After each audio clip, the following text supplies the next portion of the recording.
of Marian's books, but from the master storyteller herself.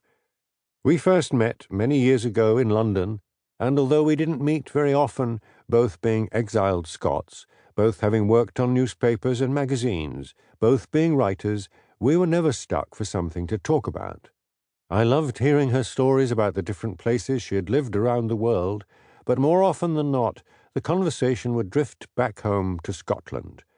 I had spent time travelling and hill-walking in Sutherland, so we were able to compare notes and swap stories about the area. Then, when she fell ill and was worrying about her writing commitments, I was delighted to be asked to lend a hand.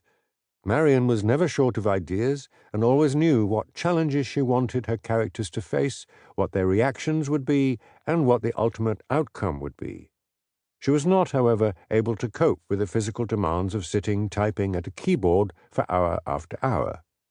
My first thought was that I would simply act as a kind of secretary, basically taking dictation from her, but that wasn't her plan at all.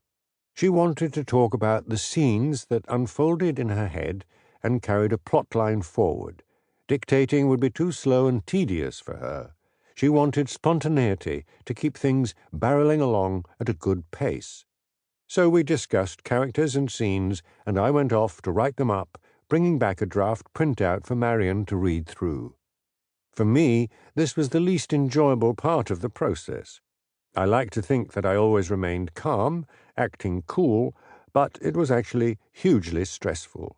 It was like watching the teacher mark your homework while you're sitting in the dentist's waiting room hearing the whiz of his high-speed drill, and you're having that dream where all your clothes disappear and you're sitting in public stark naked.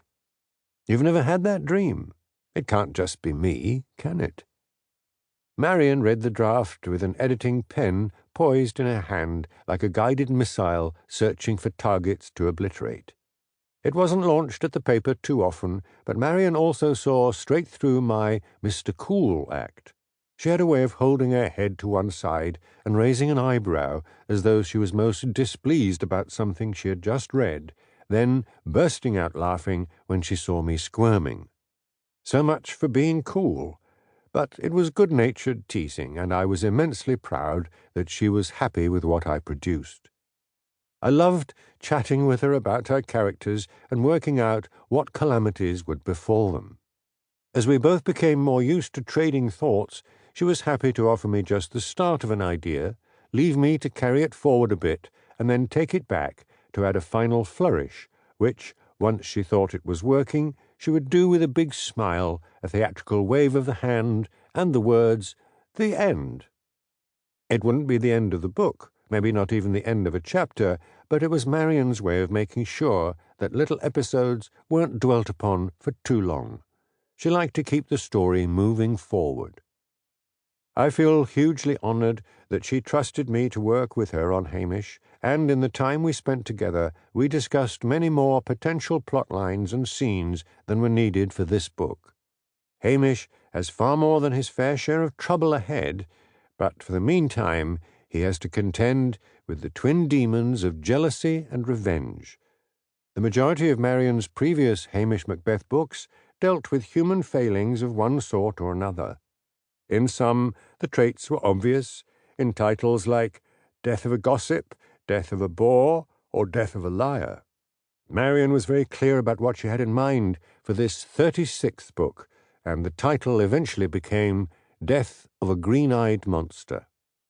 I hope you enjoy Hamish's latest investigation as much as I did working with Marian to pull it all together.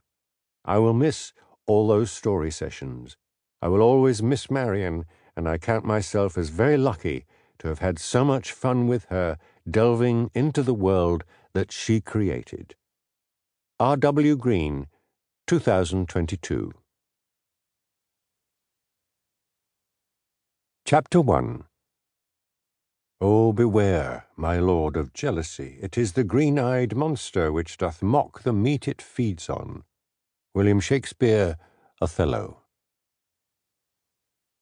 She was stunning. Her glossy black hair was drawn back into a high ponytail that dropped in a shining cascade beneath her hat. The shade from the brim did nothing to